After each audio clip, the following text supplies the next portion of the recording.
Being a child of immigrants, being a person of birth in this city, in East LA, and growing up there, I've known the problem of immigration, but it's not a problem that is either Anglo or Hispanic or Asian.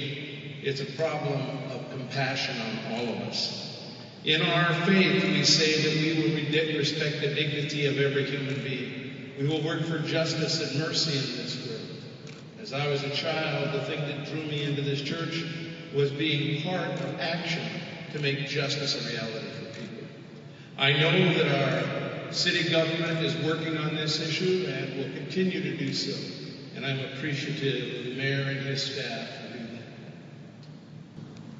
We have a large underclass living in the shadows and the margins, doing our work for us, but with no rights, no security, no health care.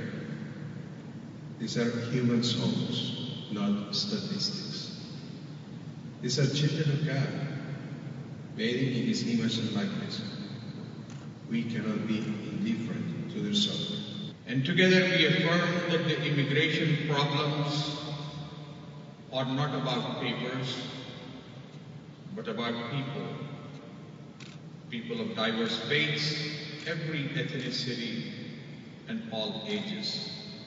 As a Muslim, I extend my unconditional commitment to uphold the principle of equal dignity and honor for all people, those with papers and also those without. When people ask me why, as a Jew, why I care about comprehensive immigration reform, I answer, because it is in our Jewish DNA. We understand what the Torah means when it teaches, the strangers who sojourn with you shall be to you as natives among you. You shall love them as yourself, for you were strangers in the land of Egypt. And today, while there are many opportunities to experience God's grace, there is no greater opportunity to experience the blessings of our God than in the effort to reform United States immigration laws and practices so that not one more immigrant, man, woman, child, or young person is deported. And the reunification of immigrant families is supported, and the human and civil rights of all people, including immigrants, are guaranteed, and the innocent children of immigrant families are protected from harm.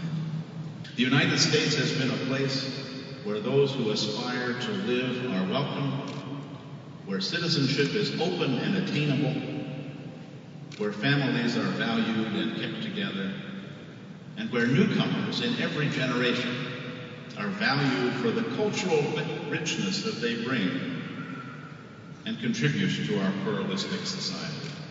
Whether it's motivated by economic need or by political and religious oppression or as simple victims of prejudice, migrants and refugees deserve our support and help.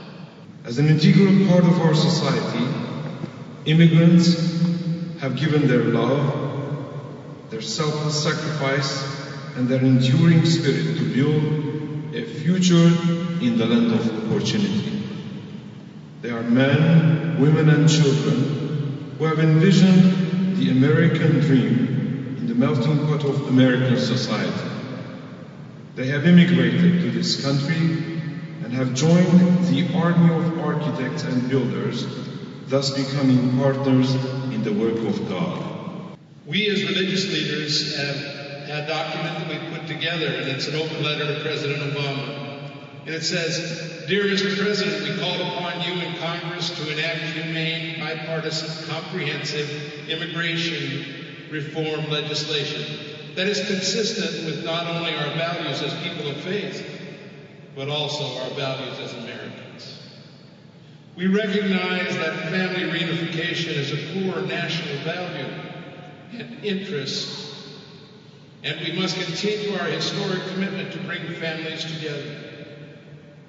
Families are the core of who we are as a nation. Immigration reform must reunite families, not divide families, and keep loved ones apart for years or even permanently. Family-based immigration is essentially to ensure the continuing vitality of our community and economy. Immigration reform cannot be a choice between family-based or employment-based immigration.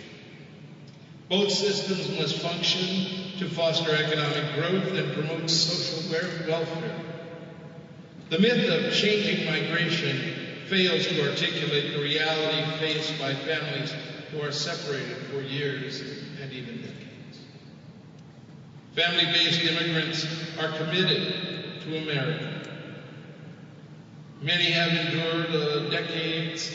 endured decades of long waiting for a chance to the reunification and to become American citizens.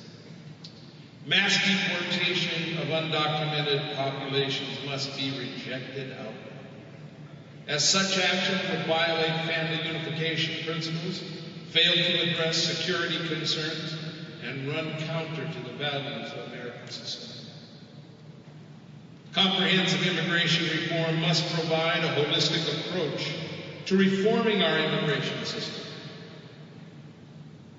Thank you for your prompt attention to these matters, Mr. President. Thank you, yours faithfully, the Los Angeles Council of Religious Leaders. None have justice if we don't all have justice.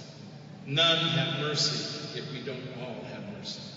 None are touched by grace if we allow one person to suffer this degradation.